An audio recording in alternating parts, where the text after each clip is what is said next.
Hi love, welcome to my channel. Today we're talking all about why empaths are such powerful manifestors. Once again, if you don't know me, I'm Karen Katz, certified professional life coach and speaker for Fortune 500 companies. Today we're talking all about why you as an empath are a powerful manifestor. Empath and highly sensitive people. In the previous video I shared what the difference is between manifestation and the way we're taught to creating a list of steps and hustling to make things happen. If you haven't checked out the video, it's linked in the description below. Make sure to check that one out so you can get a better understanding about the differences. Manifestation is all about creating from our mindset, aligning the belief system so that we let in what we want easily. Yes, there is a huge misconception when it comes to manifestation. Does it require action? Does it not require action? It absolutely requires action, but it is inspired action. It is guided action, which is different than hustling type of action. I need to do all these things to make up for the fact that I don't believe that it's possible for me to get this thing that I want, or that I have to suffer in order to be able to get it. So inspired action feels effortless, feels easy, feels almost like doing things that you like because they're so aligned with you. So me doing these videos, that's inspired action for me. I love it. I love sharing this stuff. I love helping empaths get out of this dreadful dynamic that we have been set up in, making it what most empaths call being an empath a curse, turning it into your most powerful gift. It is something that lights me up. So it doesn't feel like heavy action, it feels inspired action. And that is the first reason why empaths are such powerful manifestors. In order to take this type of action, we need to be in touch with our intuition. Empaths are highly intuitive. They have the capacity to connect with their intuition on a very high level, noticing the subtle signs because of our sensitivity, receiving that guidance in a very subtle way, being able to know and trust what is that right next step for me. When we do the healing work, we are able to start acting on it more easily, following that guidance, following that intuition. Because we've been so attuned to danger due to trauma or traumatic experiences, we've mostly connected with our intuition as a kind of warning sign of something bad that's going to happen. That's what we've highly developed, more like a premonition type of thing. Instead of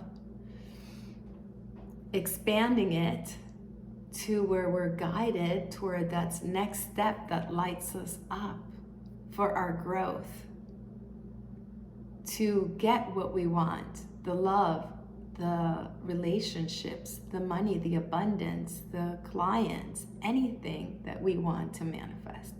So that's number one. We have the capacity to be extremely intuitive.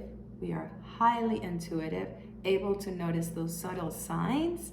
And once we do the healing work, then we are able to follow that inner guidance instead of following everybody else's suggestions or everybody else's ideas of what we should do.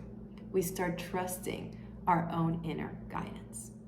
Number two, in manifestation, there is no tangible way to measure progress. There's no scale that tells us I'm closer to my manifestation or I'm further away. I'm closer to that soulmate loving relationship that I want, or I'm further away. I'm getting closer to the abundance that I want, or I'm farther away. There is no clear, tangible scale.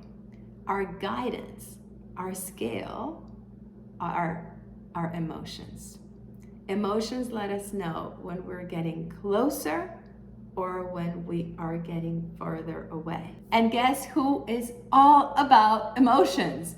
Empaths. Once again, once we do the healing work, then we are able to master our emotions and truly make use of them in a way that helps us create the life that we want, the love that we want, the relationships that we want, anything that we want to manifest.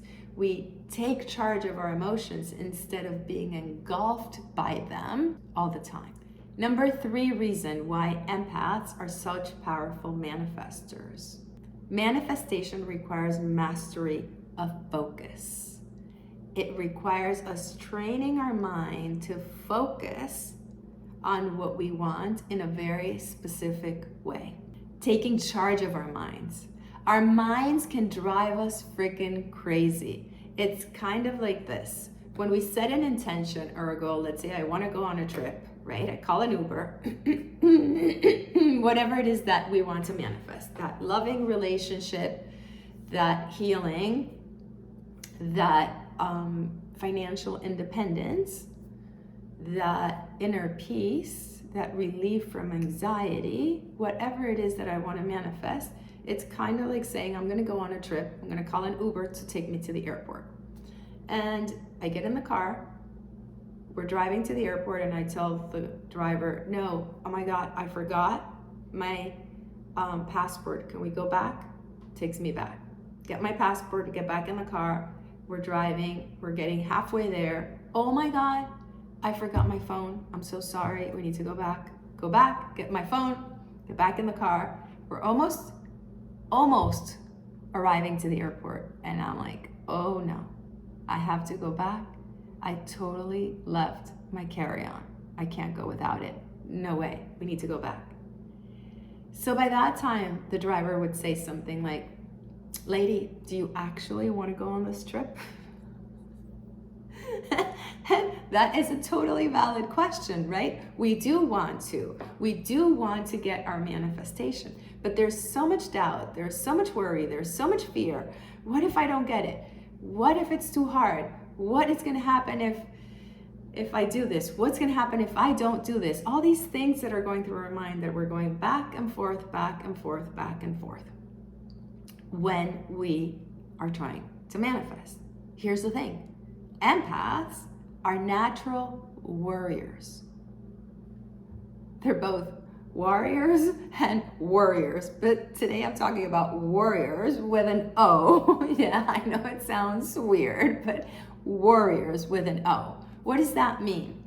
They have the capacity, we have the capacity to intensely focus on something like a dog in a bone and not let that go. Powerful, powerful focusers. That's what it means to be a warrior. We're powerful focusers. We're just focused on the wrong side. We're focusing on the side of, what if this doesn't happen? What if I don't get this? Again, it comes from trauma or traumatic experiences. When we've had those difficult experiences, we are going to be extremely focused on the possible dangers, what could go wrong, how we can get hurt. And we're trying to avoid shame, humiliation, rejection, punishment, pain. Absolutely. So we've been trained into this dynamic to powerfully focus on the danger. Once we do the healing work, we start to master our mind. Instead of it taking charge of us, we start to take charge of it. And we can turn this powerful focus into the right direction. All it takes is tweaking, a little bit of tweaking, a little bit of practice, the proper tools and the proper guidance, and we can actually harness this power, being powerful focusers, releasing the grip on danger, and actually allowing ourselves to tune in to the possibilities, the opportunities, the magic, the opportunities, the desires, what we really want. And you know what, my love? and that space, manifestation is inevitable. It's just inevitable. With these three powerful skills that we naturally have, we can manifest whatever we want. I've seen crazy things. That's why I can tell you with conviction over and over how empaths can manifest. I've seen lottery winnings. Like, this is not a story that happened from somebody I read. This is something that happened to a client. Like, I saw it, I lived it, I got the proof of it. Manifesting a townhome on the beach, free and clear. Manifesting lottery winning. Manifesting promotions. Manifesting being featured on a magazine that was called Impossible to be featured in. Manifesting healing. Manifesting loving relationship. You name it, I've seen it. I know you have this power. Once we do the healing work, there is no limit to what we can manifest. Much love your way. I'll talk to you soon.